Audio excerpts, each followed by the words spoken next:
All right, folks, welcome back to Prepping with Sarge. Behind me right here is a monument to the Code Talkers from World War II.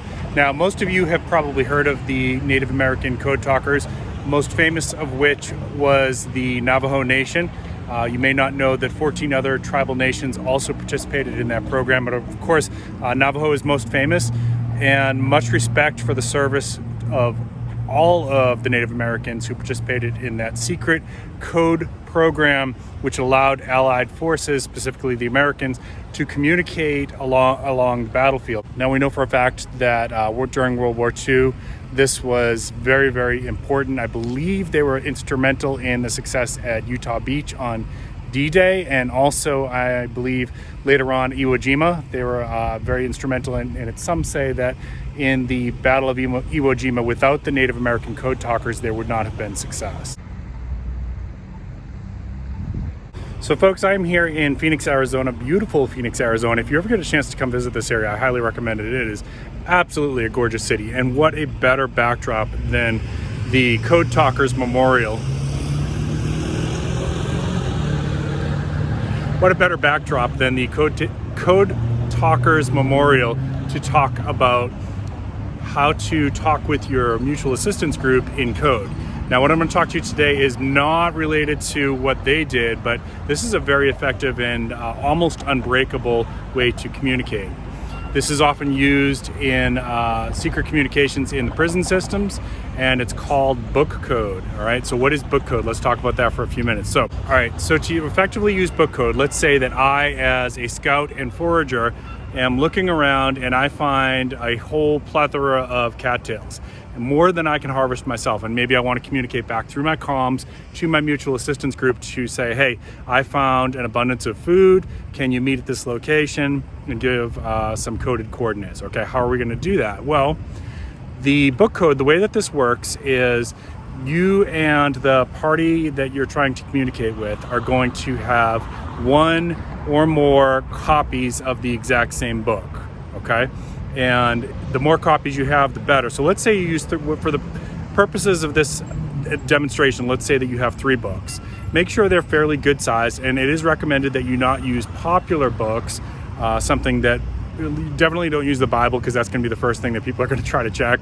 But you know, it's got to be something that's fairly good sized, has a lot of pages, and let's say you have 3 different books. And for the purposes of this, I am going to use popular examples. Let's say you use Moby Dick, Gone with the Wind, and Ivanhoe, right? All 3 are very long books. I would not use popular books like that, but we'll just use them as an example.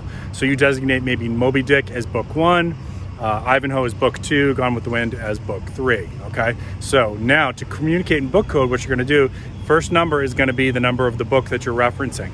That's the code book, okay? So let's say 1, we said was what, Ivanhoe? I don't know, I don't feel like rewinding. Let's say we said it was Ivanhoe, right? So then you're gonna do the next number is gonna be page number. So you say 1 equals Ivanhoe, 2, page 200, 3, third paragraph, 4, fourth line down, 7, seventh word, right? So the first line is gonna be recorded like that. Next space, maybe you're gonna do the same book, maybe you're not, maybe you're gonna do Moby Dick. So first number is gonna be 2.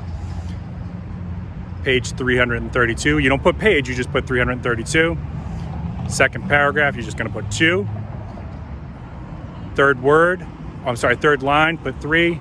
Fourth word, put 4, right? That's how book code works, right? And it's nearly unbreakable if you do it right. Now, the key is the more you have books that are not common, the harder it is to break, and the more books that you use, the harder it is to break, right? So if you just use the Bible, which is going to be the most obvious example, it's pretty easy for people to crack that code, okay? The other thing is make sure everybody has the same edition, because as different editions are printed, it's possible that the words are moved on the page. Pages might be in different locations, all kinds of things like that. So everybody has to be using the same edition. Folks, that's it. That's all you have to do. It's one of the simplest codes to use when you want to speak in secret with somebody in your mutual assistance group. And again, use your powers for good. Use this for protecting your mutual assistance group. Use this for protecting your family. Use this for protecting your neighborhood in an SHTF situation, right? You may not want, if you find a location, as I used in that first example of, a bunch of mulberries, for example, maybe you don't want anybody else who's listening in on that channel to know about it except your mutual assistance group. Got it? Got it. All right, that's it for today. I hope you learned something. If you did, please consider giving me a thumbs up.